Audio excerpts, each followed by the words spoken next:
I got better, I guess. My eye's not drooping quite so bad as it was, and my face, but I tell you what, this is a hard thing.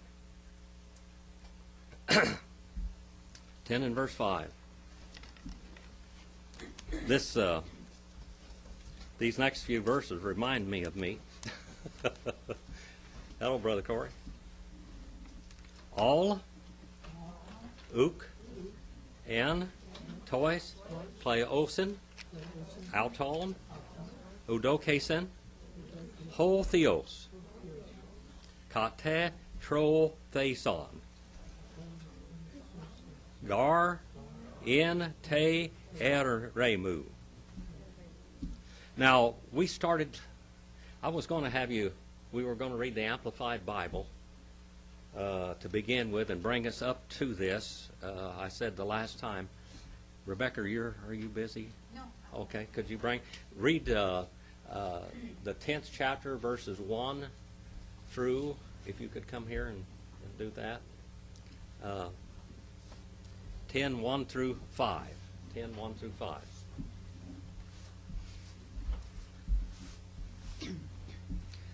For I do not want you to be ignorant, brethren, that our forefathers were all under and protected by the cloud in which God's presence went before them, and every one of them passed safely through the Red Sea. And each one of them allowed himself to be baptized into Moses in the cloud and in the sea. They were thus brought under obligation to the law, to Moses, and to the covenant, consecrated and set apart to the service of God. And all of them ate the same spiritual and supernaturally given food. And they all drank the same spiritual, supernaturally given drink.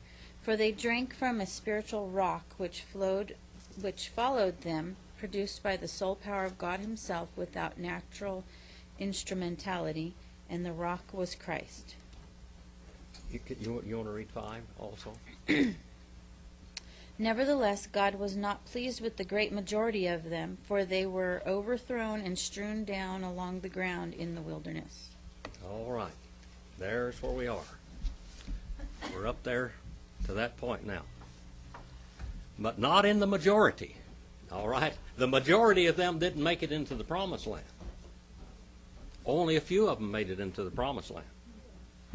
Just a few. How many made it into the promised land? Huh?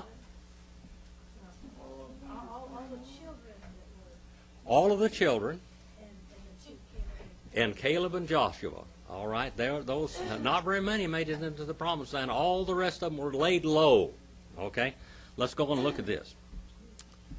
Yes, Brother John. Do you think does that include the Levites, or were they exempt from that? The Levites, I think all of them did. I think all of them except for Joshua and Caleb. Except for Joshua and Caleb. And you know the Levites.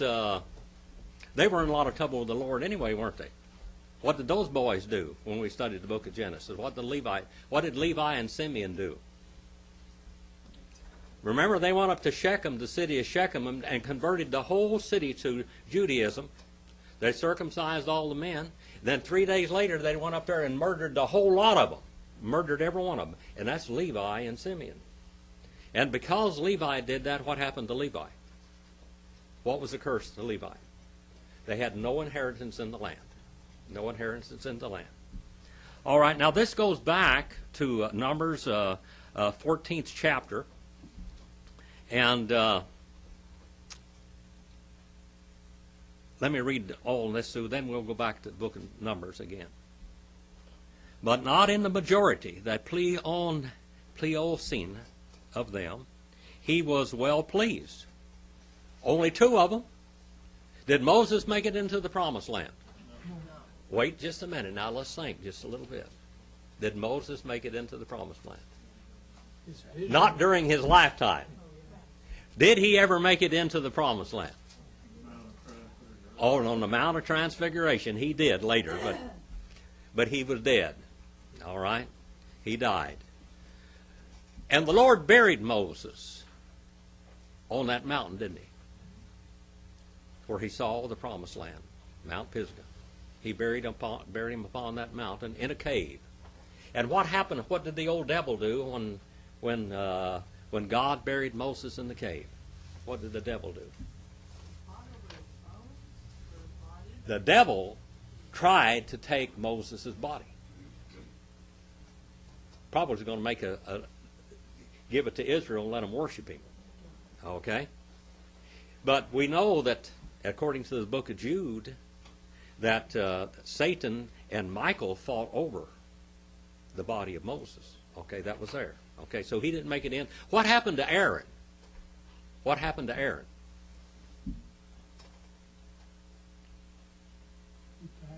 What? Rebecca? He went up on a mountain.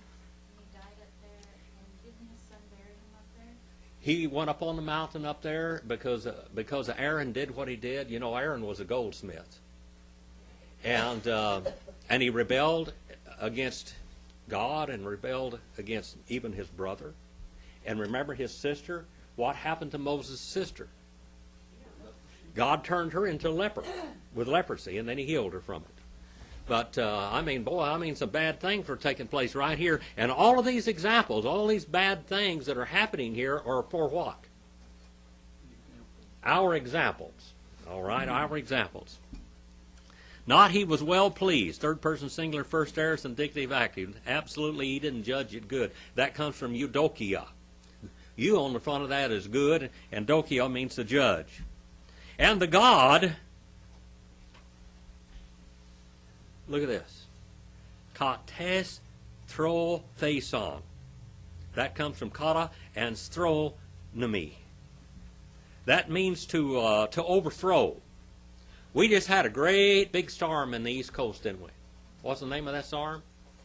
Sandy. It was quite a storm. This wiped out a lot of things. That's exactly, this shows the idea of a hurricane or a tornado coming in and just wiping out and laying everything low. It means to lay low, to lay it low. He laid them low in the wilderness, it says. He laid them low. He overthrew them. He laid them low. For in the desert, in the wilderness. Now, we know that Joshua and Caleb, they went into the promised land. And they were how many spies altogether went into the promised land? 12. Okay? And a bunch of them came back whining. Let's go back in the book of Numbers and just look, because this is what we're talking about, okay? If we don't go back in the Old Testament and get this, we've lost it. Because that's what Paul's talking about. Numbers, the 14th chapter. If I can find it in my Bible.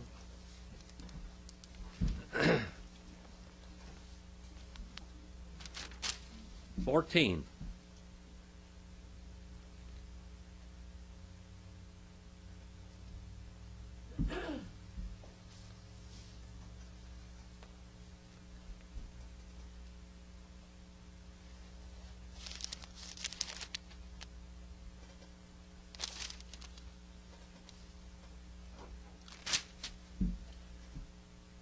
Well, as you go on down to verse number 20, 14 and verse number 20, so the Lord said, I have pardoned them according to your word, but indeed, as I live, all the earth will be filled with the glory of the Lord.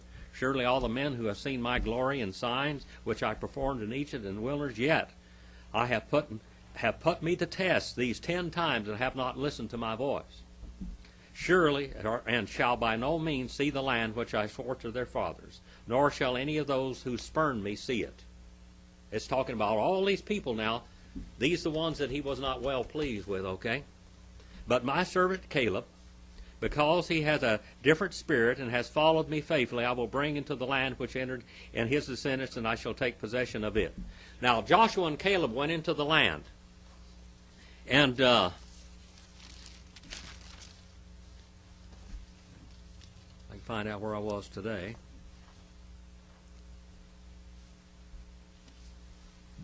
Joshua and Caleb went into the land, and where did they go? The land of the giants. The land of the giants. Remember that? They went into the land of the giants. Where was that? What city was that near? That's where Abraham was buried. He was buried in the land of the giants. Okay? Buried in the land of the giants. That city is Hebron. All right? Up in that area, it's up on a hill, and in that area is where the giants were. And Joshua and Caleb went into the area where the giants were, and that was the area that they wanted. They said, give us the land. We'll go in there and we'll whip them. Joshua and Caleb says, we can whip them because the Lord is with us. He is not with them. We can whip them. And then the other 10 people, they went into the other place. Now they only saw those giants over there. How tall were some of these giants? 9 foot tall. There was one of them that David whipped later on. Wasn't he? Who was that? Goliath. Now, these were all Nephilim. All right? These were all Nephilim. What does Nephilim mean? Comes from Nephale. What? Fallen ones. These were the fallen ones. Many people think in Genesis, the 6th chapter and verse 1, these is where the angels married into the human race with women. And they raised these monsters. And in the flood, many people believe, came because of these people. And if you read the book of Enoch, it says that this is where all the vampire stories come from. They were drinking people's blood, they were eating, they were killing animals, and animals were not given for food at that time at all. Period. They were slaughtering animals and killing them, and they were depopulating the earth, according to Enoch. All right? And they tested the Lord. They tested the Lord. So Joshua and Caleb said, let us have it. And they wanted to go in where the giants were. And they got to go in and take the land where the giants were too. That's the land that they wanted. And they were the only ones. And these were old men when they went into the land.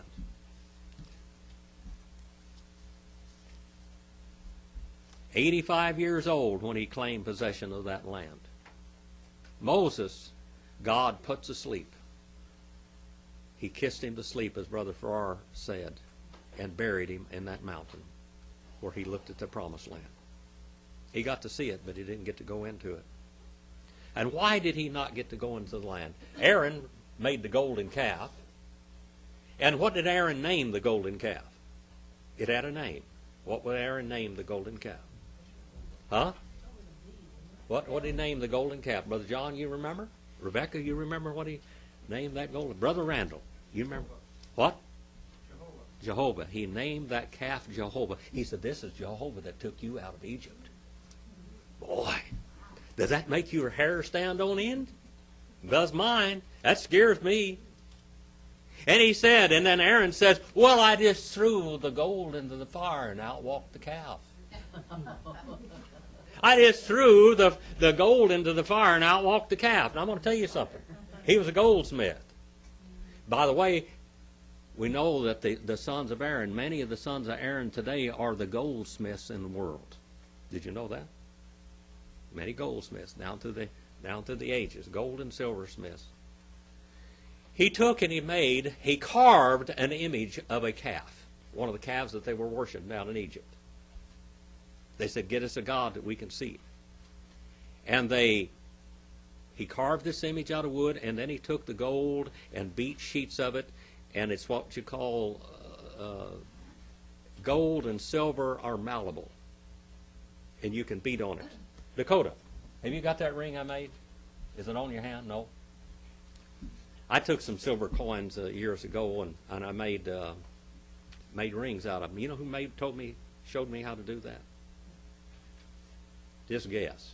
They used to do this in prison. Guess who showed me how to do it? Huh? No, not Sam Paul. Dale Remley showed me how to do that. I could make one out of a dime and a quarter. You just punch a hole through it and then just beat it on the end of a sharp deal and roll it around, and you can make it's malleable. You get gold. He took all of their earrings and everything, and he put it in the fire, and he melted it, and then he made gold plates, and he beat it around, those beaten gold plates, around this calf.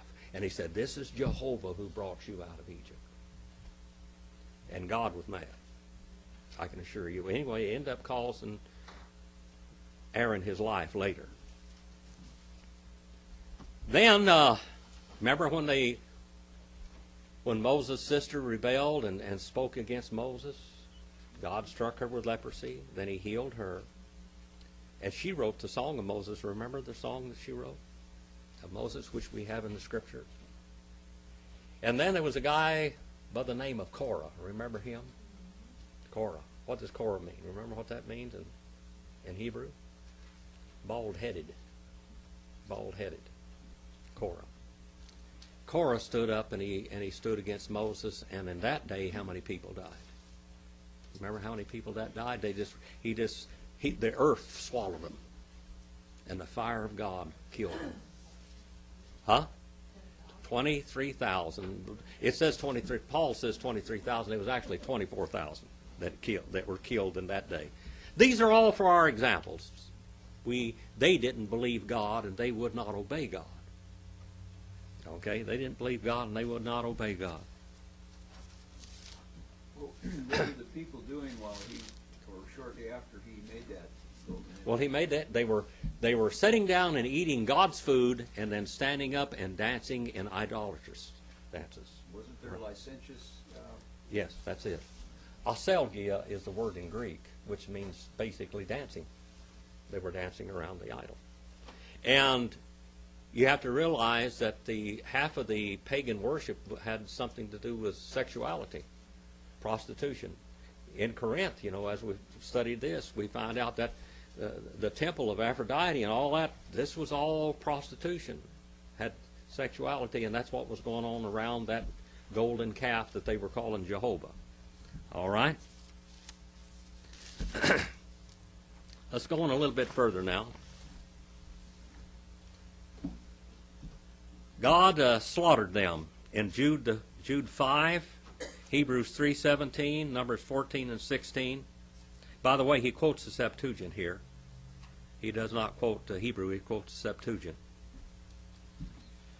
Numbers 14 and 29 and Numbers 14:39 through 45. 10 and verse 6 now. 10 and verse 6. Tauta. They tupoi. Himon. Eg ne theson. Ace. To. Me. Ene. Hemos. Epi. Themitos. Kakon. Kathos. Kakenoi. Epi Themeson. Now, 1 Peter 5 and 3, 1 Timothy 4 and 12, 1 Thessalonians 1 and 7, 2 Thessalonians 3 and 9, Romans 5:14, and Hebrews 9:24, Numbers 11:34, and Psalm 106 and verse 14. Cross-reference to this. Types from the Old Testament. Acts 7 and verse 34 also. Moreover, these things types of us. Look at that. Types of what? That's first person plural. First person plural. All right? That's types of us. Are we like those people back in the Old Testament? Are we? Oh, yes. We're just like them. We live and breathe and wallow in evil just like they do. Just like them. Take an example from that. They were lusters of evil. Types, typo. Typos is what it comes from.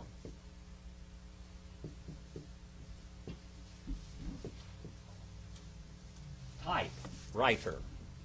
Typewriter is right out of that. Typos. Typos, in John 20 and verse 25, John 20 and 25, it uses this exactly like what it's talking about here. John, Matthew, Mark, Luke, and John. John looks at Jesus as what? How does John look at Jesus? Huh? As God, Jehovah in the flesh. All right? John 20, verse number 25. 20 and verse number 25.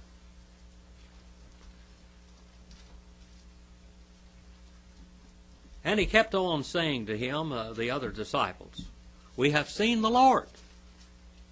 But the one, he said to them, "Unless I see in the hands of him the tepon."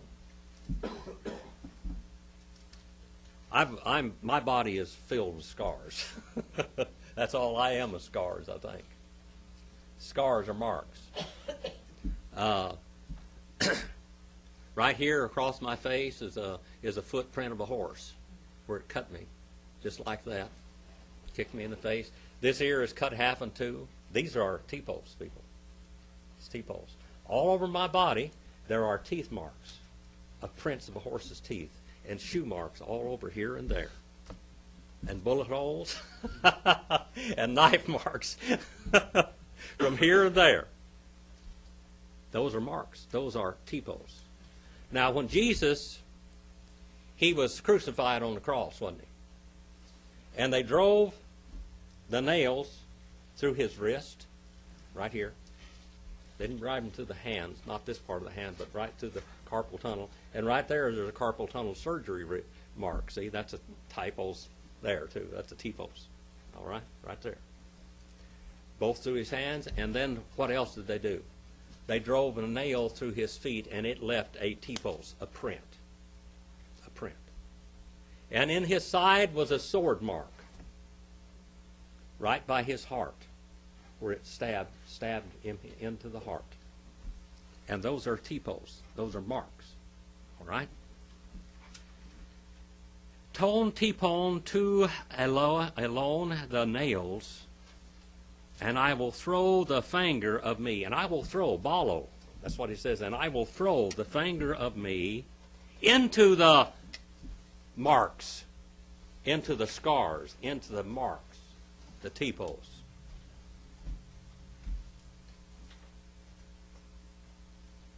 And know not, I will believe unless I do this. Know not, I will believe unless I do this. No is what he said. No. Now, that's a double negative in English, and that's bad grammar. But in Greek, that's very strong. That's emphasis. Okay? John 20:25, a blow or a hit. Some of our lives are formed by blows, aren't they? Some people can wander through life without getting too many blows. They really can. And other people look like they've been through a battle for 70 years without ever stopping. There was a Chickasaw Indian chief, and that's part of my family. He fought a war for the United States government as a warrior when he was 90-something years old. Finally, when Andrew Jackson dislocated all the Indians in the Indian Removal Act, he died on the Trail of Tears, I think at 106 years old. He died on the Trail of Tears, the Chickasaw Trail of Tears going into Indian Territory. And he had fought in wars. He was a warrior. And he fought, Tishomingo was his name. Tishomingo, Oklahoma, I believe there's a place called Tishomingo. There's a place in Mississippi called Tishomingo. He fought in many wars. They said he was a warrior full of scars from those wars. But he went on. One of the oldest warriors. They couldn't believe how strong he was when he was 90-something years old. 90-something years old. Still fighting wars. Moreover, these things, types of us, they kept on being. All right? Or they were. Kept on becoming is what it was. They had become. Unto the not to be us, to hold upon the mind to lust after evil. Let's don't lust after evil. The Adamic, the fleshly things. Just as those indeed, they kept on holding these things upon their minds. Or they held these things upon their minds. Epi and themio. Epi and themio.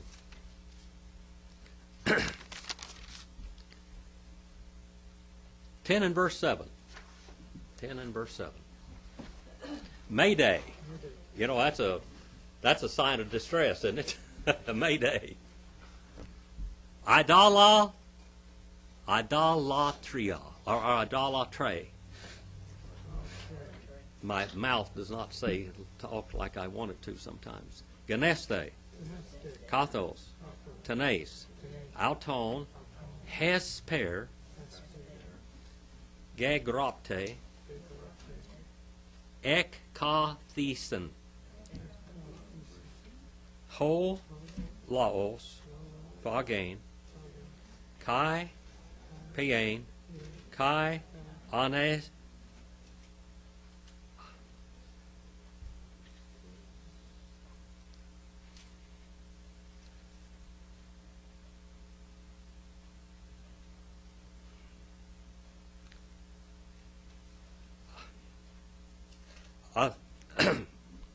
Anesteson. There was one of my stopping talking fits. Pausane.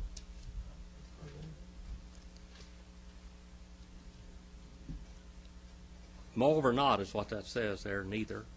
Idolaters. Look at that word idolaters. Idolatria. Idolatria. The word idol's in there, isn't it? What does idol mean? What's idol mean? Image. All right. Image what? Image what? Image slaves. That's what it says, image slaves.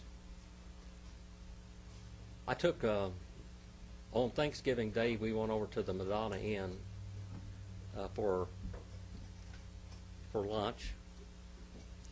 If I quit talking, it's my problem, okay? My throat won't work. I apologize for that. We went over there, and I stopped at San Miguel. I lived in San Miguel in 1965 and 66. And lived in a little old shack over there of a place. But there's one of the oldest missions in the state of California, the oldest original missions there. That is the San Miguel Mission. And in that mission, you go in there and you see all the Stations of the Cross, and basically all of these missions that the Catholic Church and the Spaniards had put in the state of California were all slave plantations. An Indian off of the slave plantation was game, big game hunters. They would go after them, they'd kill them and murder them. Anyway, in these slave plantations in there, you go around. How many of you know what the Stations of the Cross are? Nobody?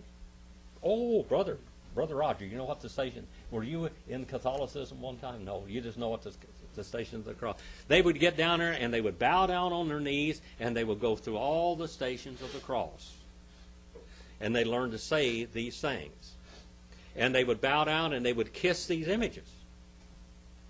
And in there was a great big baptismal font made out of a very large abalone shell.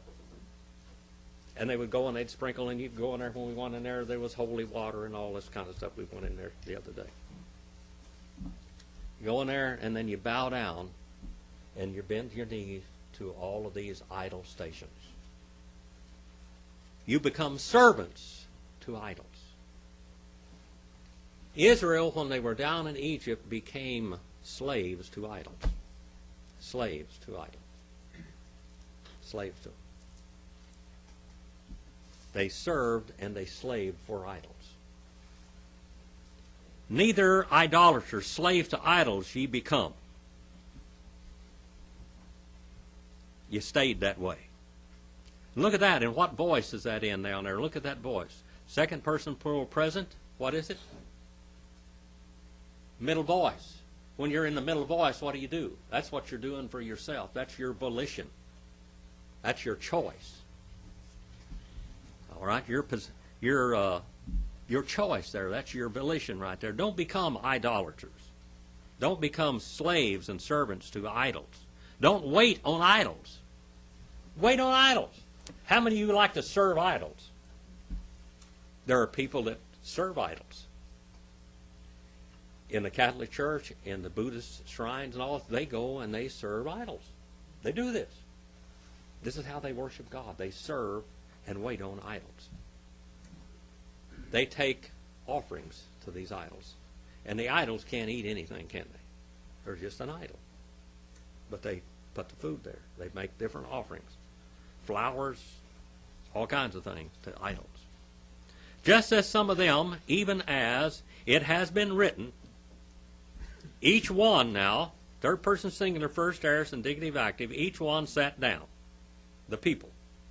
Holaos. That's nominative singular masculine definite article. See that right there? Laos, that's people. The Catholic Church calls the common man the laity. The laity. Okay, that comes from this Greek word. The people to eat. Now they sat down. Now who was providing their food for them? This is down here at the foot of Mount Sinai now. Let's go back to Sinai. This is down at the foot of Sinai. Where's Moses? He's up on the mountain, still talking to God. He was up there. How long was Moses up on that mountain?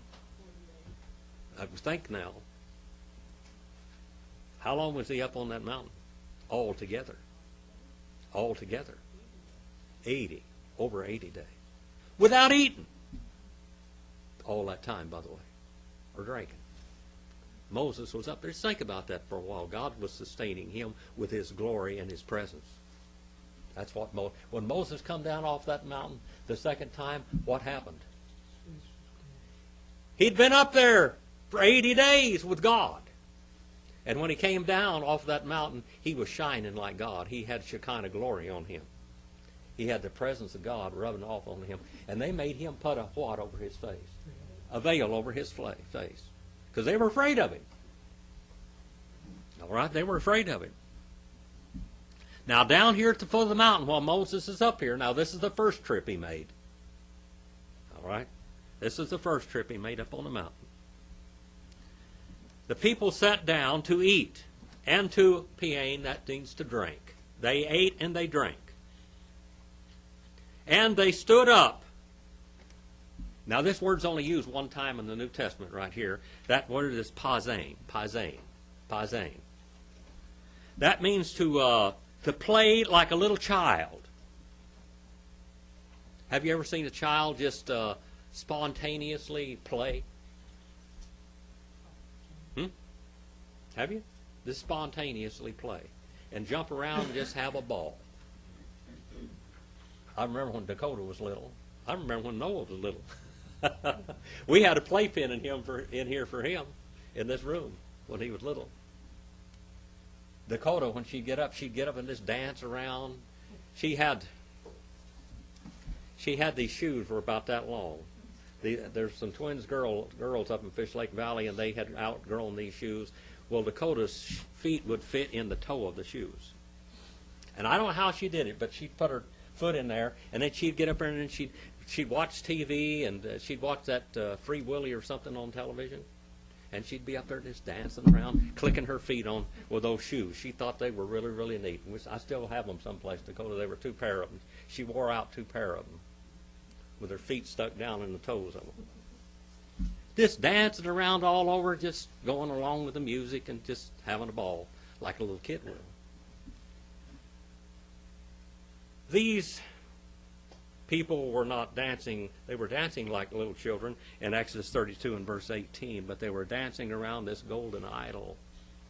And with great joy, they were calling that idol Jehovah, and they were going on with their idolatrous worship that they had done down in Egypt.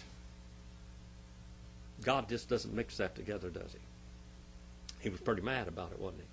When Moses came down from Mount Sinai from the first time, he brought with him the tablets of stone, did he not? What did he do with them when he saw the people? He threw them down and broke them. He was the first man to break the law, so to speak, okay? The first man to break the law, but all he did was figuratively what they were doing in reality. He threw the stones down because they had broken them. And he said, you have broken the law, and there it is, in pieces just like you are. You people are in pieces. You're thrashed. You have thrashed your whole future. And every one of them died, didn't they? Every one of them died.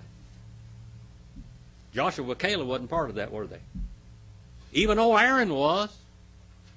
He was even part of it. They stood up and played like a little child in festival, idolatrous actions. And that's present infinitive active. They ate and drank God's provisions, and then they stood up and fornicated with all of their idolatrous worship and play. 10 and verse 8 now. 10 and verse 8. May Day again. Pornu omen. Pornu omen. Kathos. Tenes. Auton. Eparnuson. Kai. Epeson. Mia. Hemera. Ekosi. Trace. Heliades.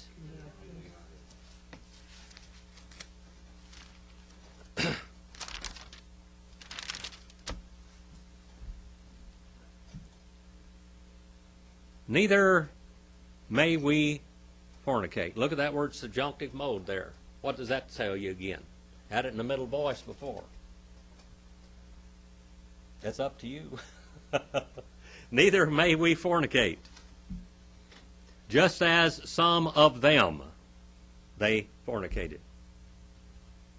And they what? They fell. Pipto. They stumbled and they fell. In one day, 23,000. The actual number was 24,000. Numbers 25, 1 through 9. Baal Peor in Numbers 25, 1 through 9. Prostitution was part of the worship of Aphrodite. Remember that? All right. 10 and verse 9. May Day again. Ek pay epar. Boy. Can't talk. Ek perazomen. Ton kyrion. Kathos. Tenes. Auton. Ex e pyroson. Kai. Hippo, ton, ophion, apollonto. Boy, Israel really had a rough time in the wilderness, didn't they? They had a rough time in the wilderness because they were a rough bunch. Neither may we overtempt. Again, what mode is that? Subjunctive mode. We may or may not do that. Neither may we overtempt. Look at that word, ek on the front of it. Overtempt, ekparazo, the Lord. The Lord there is accusative singular masculine. See that omicron nu on the end of that O-N looking thing? Ton kyrion, the Lord. Who's it talking about there? What Lord is this? What's the word in the Old Testament for Jehovah when you look in the Greek? It's kyrio. Kyrios or kyrion. So this is talking about the Lord. This is talking about Jesus. This is talking about Jehovah. All right? Neither may we tempt Jehovah, just as some of them they tempted him. Third person plural, first aorist indicative active. They tempted him. And by the serpents they kept on being destroyed. And by the serpents, ophion. Ophion. What's the word for serpent in Hebrew? Nahash. Say that together. Nahash. Now, when God created that serpent, that Nahash in the Old Testament, he was a beautiful animal. The Nahash is the king of all the beasts, according to the Hebrew Scriptures. The Nahash is king of all the beasts, not the lion. And this king of all the beasts in the millennial reign, right here, during that, the lions and the wolves and everything, what are they going to act like during the millennium? We know that we're not in the millennium because the lions and the tigers and all of these aren't laying down with the lambs, are they?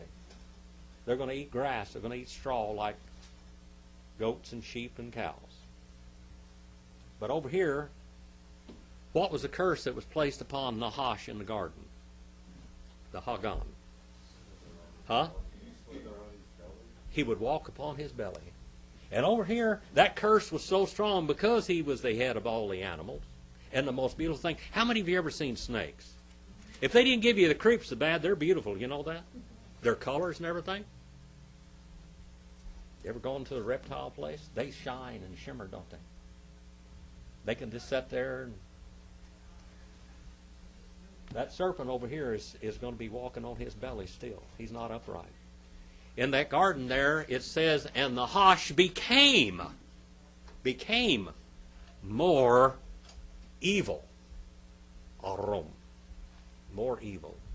Ra is the word for evil. He became more evil than all, more deceptive than all of the beasts of the field. He became more deceptive than all of them. More deceptive. By the way, this word aphion there, that's in the plural. In Greek it should be aphion, except this is ionic. Ionic.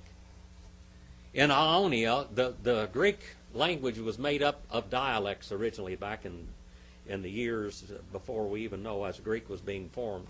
It was made up of different dialects. The Attic is Athens, and Ionic is the Ionians. Okay? These are all little kingdoms, and they had special words, and this is the Ionic word here. They kept on being destroyed.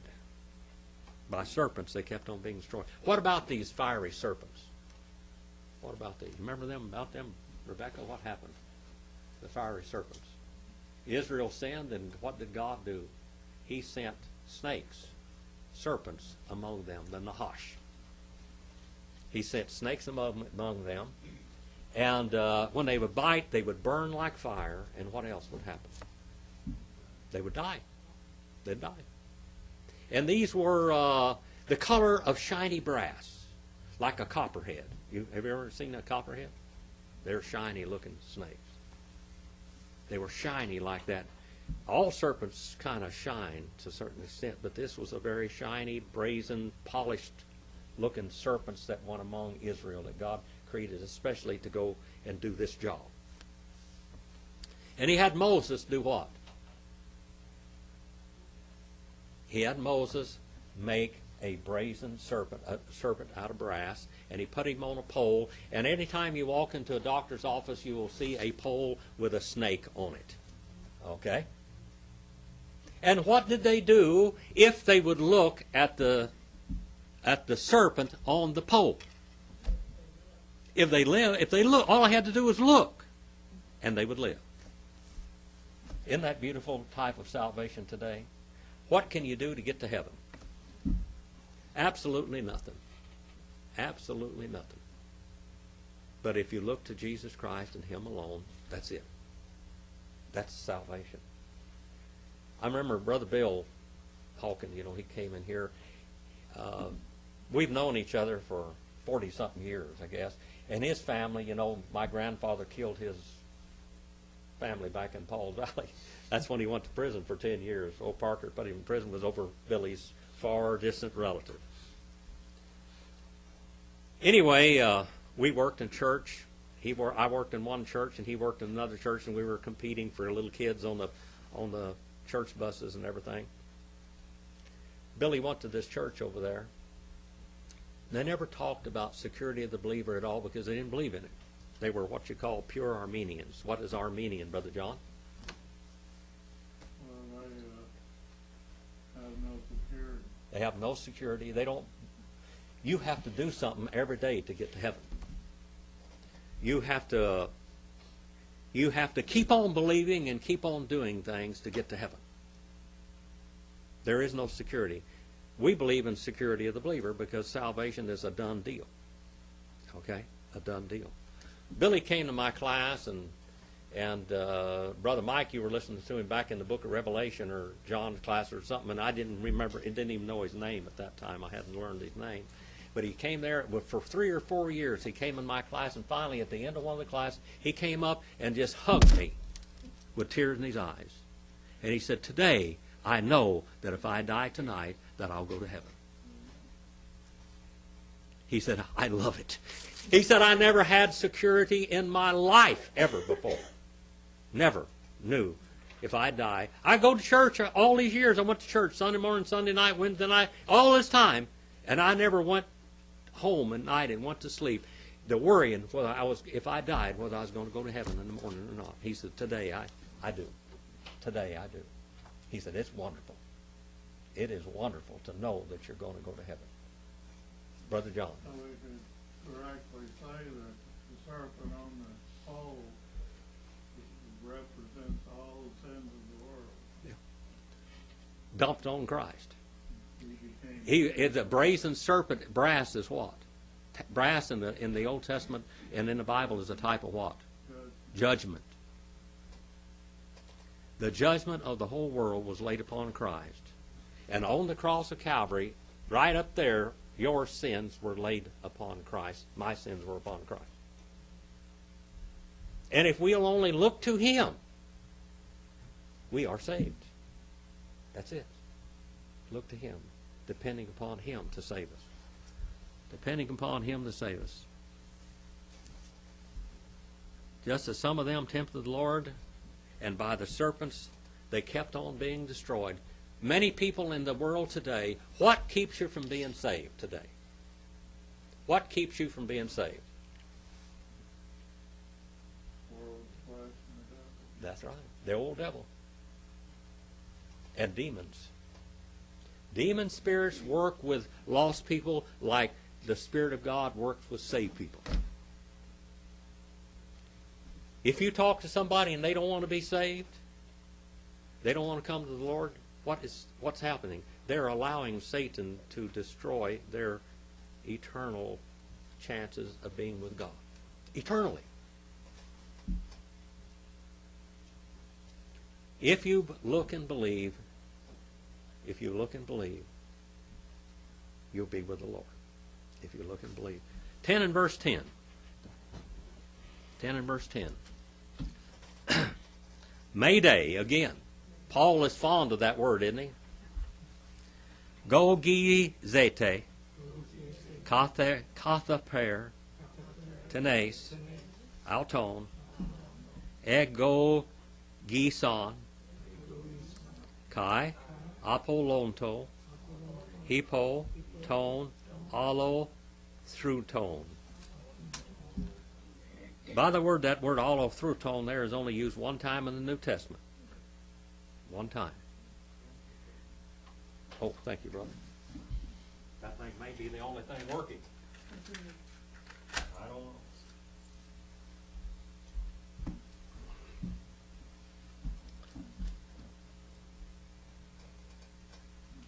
Neither ye murmur. Neither ye murmur. Murmur. Remember,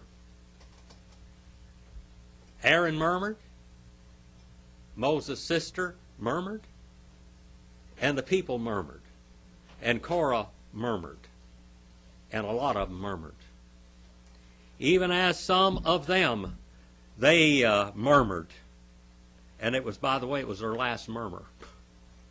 That was the end of it. And they were destroyed. They were destroyed. And look at that word there. What voice is that in again? That is third person plural, second aorist. What else? Middle voice. Why were they destroyed? Because of their own actions. They were destroyed. And indicative mode is a mode of statement of fact. That's the way it is. Middle voice. Indicative mode. By the destroyer. By the destroyer. The olethros. The destroyer. Jehovah, in this instance, was the destroyer, wasn't he? What happened down in Egypt? I know you've heard this 1,000 times. But down in Egypt, 10 plagues came upon Pharaoh and the Egyptians. And even some of the plagues were even upon Israel. At least they were there. So many of them didn't affect them, but even the Egyptians had a way out, didn't they? There was a mode of grace offered to the Egyptians, and the Egyptians were a type of what? Type of the world. Even some of the worldlings could get saved if they would. Even some of them could be saved if they would. And they said, your cattle out in the fields, I'm going to send hail, I'm going to do this, I'm going to do that. Get them out of there. The Egyptians could believe also. And some of them that left Egypt were not all Jews. Some of them were Egyptians. Because some of those Egyptians were saved. And most of the churches today, most of the people in God's churches are Gentiles. We're the worldlings that are saved. The worldlings. Very few Jews are saved today. Very few Jews are saved. Neither he murmured as some of them murmured, and they were destroyed by the destroyer. Now, that 10th plague was what? What was the 10th plague in Egypt? Huh? The death of the firstborn. All right. Now, who killed the firstborn? Huh? Who killed? The what? Who did it? Jehovah himself. The death angel did not fly over Egypt. The death angel did not fly over Egypt. It was Jehovah himself. You go find the death angel someplace. Just look him up in every place you can look him up. You're not going to find him. Yet people say the death angel was the one who passed over Egypt. No, it was Jehovah who passed over Egypt. Jehovah destroyed. Jehovah destroyed Korah. He destroyed all these people. Jehovah put Moses to sleep. Did he not? Jehovah put Moses to sleep. Numbers 16 and 41, 17, 5 and 10, and 16 and 49. Exodus 12, 23, 2 Samuel 24, 16, 1 Chronicles 21, 15, and Hebrews 11, 28 are all cross-referenced to this. Rebecca, do you mind coming up and reading that? What was it from verse 6 on through 10? That word gogizete, by the way, that's a word, onomatopoeic word. Onomatopoeic word. What does onomatopoeic mean? That's something just comes out. Ow. Ooh. That's what it is, an onomatopoeic word. All right, Rebecca. Up to number 10. Now, these things are examples, warnings, and admonitions for us not to desire or crave or covet or lust after evil and carnal things as they did. Do not be worshippers of false gods, as some of them were, as it is written. The people sat down to eat and drink the sacrifices offered to the golden calf at Horeb, and rose to sport, to dance, and give way to jesting and hilarity. We must not gratify evil desire and indulge in immorality, as some of them did, and 23,000 suddenly fell dead in a single day. We should not tempt the Lord, try his patience, become a trial to him, critically appraise him, and exploit his goodness, as some of them did, and were killed by poisonous serpents, nor discontentedly complain, as some of them did, and were put out of their way entirely by the destroyer, death. All right, thank you. By the destroyer.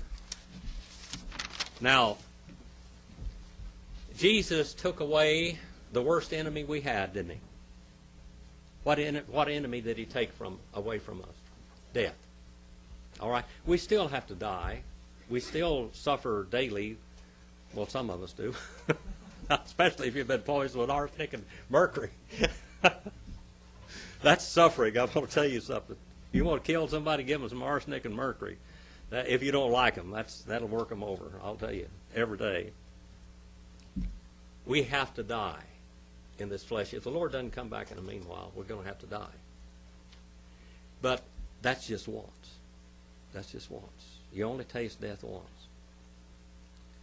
Because the second death doesn't affect us at all, does it? And we have eternal life. That old body, this body is wore out bodies are going to stand up again. Anastasia, stand up again. And we'll stand on our feet again and look at God and see him with our own eyes. With our own eyes. With our own eyes. Well, thank you for your attention today. And we'll start out in 10 and verse 11 next week. 10 and verse 11. And where did we start? 10 and 5 through 10, didn't we? Thank you for your prayers. Continue praying for me. As you can see, sometimes I cannot speak. I just can't make my mouth work. And that's from that stroke. And anyway, continue praying for that too. And then we'll get these machines working again one of these days. Brother David, would you mind coming up here and dismissing us in prayer, brother? come right up here so we.